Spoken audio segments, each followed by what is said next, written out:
One of the best tools, in my opinion, in Photoshop for making selections is the Polygonal Lasso tool.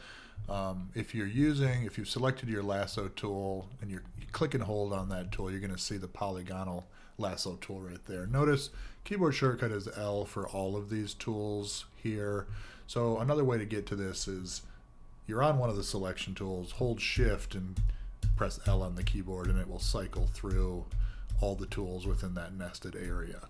Now, Polygonal Lasso tool lets you make these selections that are very geometric, and so you might think that that's going to look a little choppy, but that can be a good thing, particularly if you're the type of artist that likes to make collages, photo montages that have the feel of something that was made like out of paper. So analogous to taking magazines and cutting them up with X-Acto knives and scissors and then gluing pieces of paper down, which is just a great aesthetic choice, great way of that an image can look. This is a great tool for that type of selecting.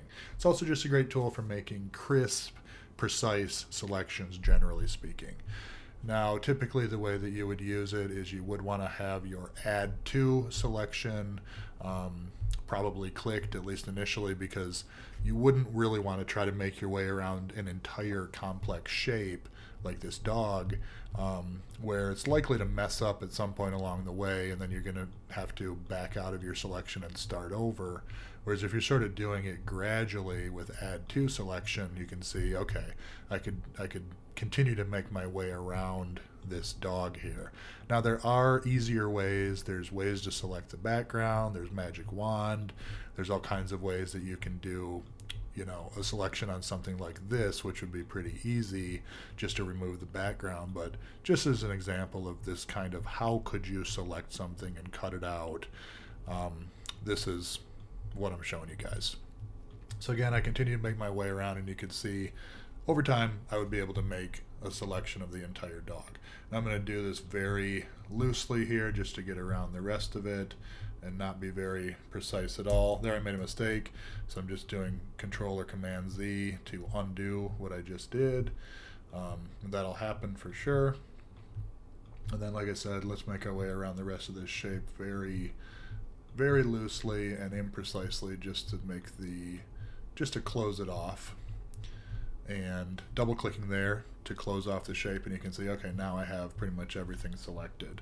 Now if I press delete right now, first of all, this is, you can tell looking at your layers, this is a smart object. When it's a smart object, I will not be able to just press delete. If I do, I'm going to get this. This is a smart object. You can't you can't directly edit the pixels here. So if that comes up, you're going to right click on your layer and go to rasterize layer. Now I can press delete, right? Now obviously that deleted the dog, probably not what I'm going to want to do.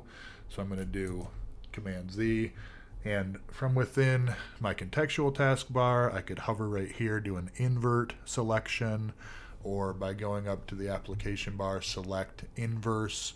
There's also a keyboard shortcut for it.